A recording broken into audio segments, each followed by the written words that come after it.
안녕하세요. 소프트웨어 과학센터의 이상은입니다. 이렇게 만나뵙게 돼서 반갑고요. 또 오늘 품질에 대한 얘기를 여러분들한테 할 수 있어서 영광스럽게 생각합니다.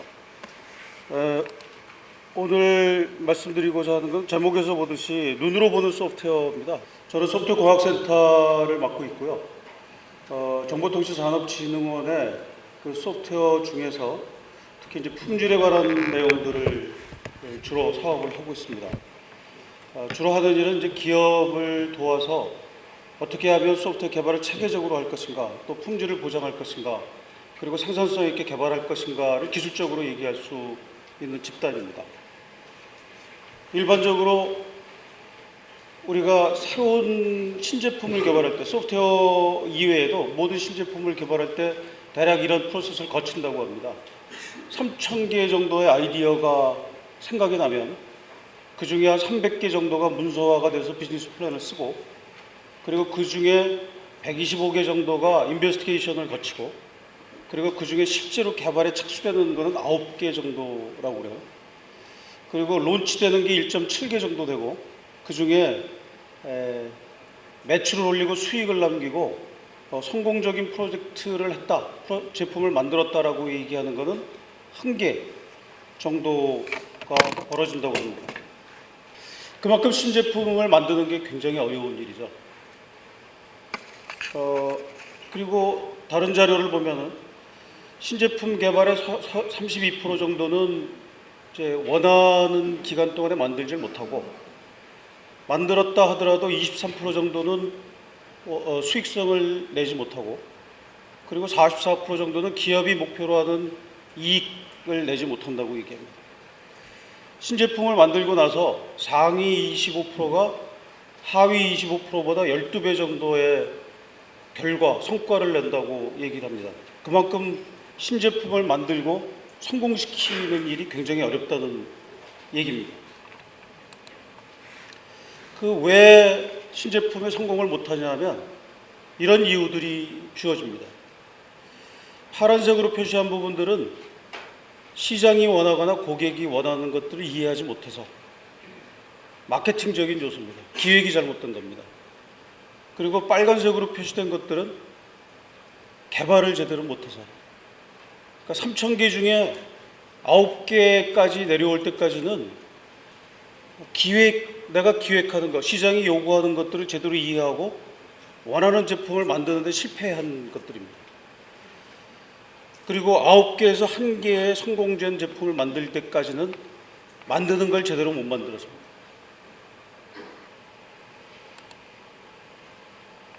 네, 이 내용이 저는 조금 아까 봤던 성공기업이 갖고 있는 어떤 소프트 개발에 대한 투자를 통해서 역량도 높아지고 프로젝트도 성공하고 그리고 수주도 발생하고 하는 기업들과 우리가 일상적으로 많이 만날 수 있는 특히 XI 프로젝트 위주로 해서 이런 일들이 벌어지고 있는 기업들의 차이를 볼 수 있습니다.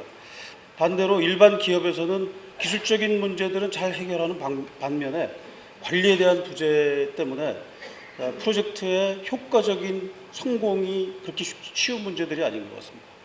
그래서 시각화를 할 때 개발 과정에 대한 관리에 대한 시각화와 개발 코드에 대한 기술적인 시각화가 필요한 것 같습니다.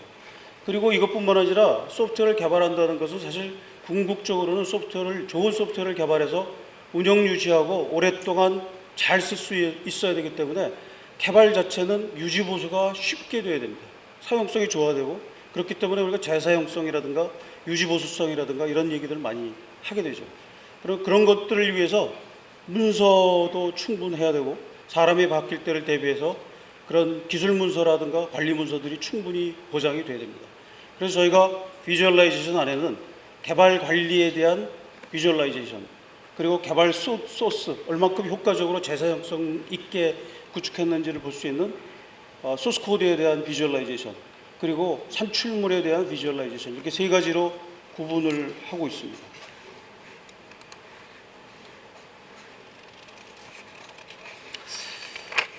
우리가 비주얼라이제이션, 시각화를 하기 전에 필히 철학적으로 아니면 개념적으로 갖고 있어야 될 내용들이 있습니다. 여러분들 하드웨어를 개발하실 때는 목표가 분명합니다. 이게 어떤 온도에서 어떤 퍼포먼스를 낼 것인가의 소재든 하드웨어든 그런 스펙을 정의하는 것들이 굉장히 분명하게 정의됩니다. 그 소프트웨어에 대해서는 사실 그런 게 그렇게 많지 않은 것 같아요. 되게 기능적으로는 정의를 하죠. 어떤 기능을 하겠다. 근데 우리가 목표를 정하는 것, 프로젝트의 목표를 정하든 아니면 제품의 목표를 정하든 간에 그 목표를 정하는 것은 굉장히 중요한 일이라고 생각이 됩니다. 우리가 일반적으로 소프트웨어 개발이 그렇게 체계적이지 못하다라고 얘기하는 것은 역할 분담이 잘 안 돼 있어서일 수 있습니다. 시장을 이해하지 못하는 사람이 시장에 대한 제품을 구상하고 구현하고 그리고 구현한 사람이 검증도 합니다. 대부분 테스트를 하는 것들이 개발자죠. 작은 조직에서. 거꾸로 얘기하면 시험 문제를 내고 시험을 보고 시험을 채점하는 사람이 한 사람이 하는 거죠. 사실 그러면서 소프트웨어 개발이 제대로 될 것이다 라고 기대하는 것이 사실 굉장히 어불성설인 것 같습니다. 그래서 목표를 정하는 사람, 개발을 하는 사람, 개발이 제대로 목표에 다다랐는지를 검증하는 사람이 달라야 됩니다. 그것들이 이제 시각화를 하기 위한 요체다라고 말씀드릴 수 있을 것 같아요. 실제로 저희가 그 앞에 여러 가지 다이어그램을 가지고 또 시각화 도구를 가지고 소스를 분석해 보면 쓰지도 않는 소스들이 굉장히 많습니다. 대부분 한 30% 정도, 한 5년, 10년쯤 지나면 소스 코드 안에 쓰지도 않는 소스 코드의 30% 정도로 담겨 있습니다. 그런 것들을 다 걸러내면 사실 굉장히 좋은 소스가 될 수 있는데 그런 포텐셜 문제들을 갖고 있습니다. 그 왜 그러냐 하면 이미 개발한 사람들은 다 떠나가고 새로운 사람들이 들어와서 그걸 계속해서 개발하기 때문에 그렇습니다. 왜 이걸 이렇게 개발했는지를 알 수 없기 때문에. 그러니까 개발하는 사람들이 문서화하는 것이 굉장히 중요합니다. 그래서 앞에 말씀드렸던 개발 관리에 대한 시각화, 그리고 개발 엔지니어링, 소스 코드 자체에 대한 시각화, 그리고 그거의 산출물에 대한 시각화를 통해서 소스를 보이게 관리해야 된다. 보이도록 보이는 소프트웨어 개발을 해야 된다라고 말씀드릴 수 있습니다. 이런 내용들이 사실 저희 웹사이트에 가면 다 들어있고요. 다 찾아서 보실 수 있습니다. 소프트웨어 개발에 대한 생산성을 높이기 위해서 자체 인력만 갖고는 감당이 안 되니까 이제 외국에 돌아다니면서 연구소를 설립하려고 이제 돌아다녔어요. 그래서 폴란드에 가니까 소프트웨어 인력들이 좋은 인력들이 많으니까 거기 하고 일을 하게 됐습니다. 그래서 소프트웨어를 개발하면서 폴란드하고 일이 안 되더랍니다. 그 이유가 우리가 관리 능력이 없어서. 그러니까 폴란드는 이미 이제 체계적인 관리로 훈련받았기 때문에 소프트웨어 개발하는 것들이 체계화되어 있는 반면에 우리는 그런 체계화가 안 돼 있어서 폴란드에 좋은 인력이 많음에도 불구하고 그 인력들을 활용하지 못했다고 합니다. 2,500억쯤 하는 회사가 1년에 한 200개 정도의 그 소프트웨어를 개발하면서 여러 가지 어려움을 호소합니다. 그 중에 제일 문제가 되는 것은 외국에 나가서 매출을 올리기 위해서 외국 바이어들하고 컨택을 하면 제품을 보지 않고 니네들이 어떤 시스템으로 개발하느냐, 어떤 식으로 니네 제품을 보장할 수 있느냐를 계속해서 추궁당하게 된답니다. 그래서 그걸 소프트웨어에 대해서는 그걸 어떻게 할 수 없다, 할 수 있는 능력이 없기 때문에 어떻게 했으면 좋겠느냐라는 질문들을 많이 해옵니다. 저희가 소프트웨어 산업을 성장시키자는 얘기를 많이 하고 소프트웨어가 중요하다라고 얘기는 많이 함에도 불구하고 소프트웨어도 사실 내수만 갖고 중요성이 강조되고 또 하드웨어나 제조업처럼 그렇게 좋은 경쟁력을 갖기는 그렇게 쉽지 않은 것 같습니다. 결국 해외로 나가서 우리보다 더 큰 시장, 우리보다 선진화되어 있는 시장에 나가서 도전하는 것이 결국 우리가 소프트웨어 산업을 발전시키고 소프트웨어 역량을 좋게 하는 일인 것 같습니다.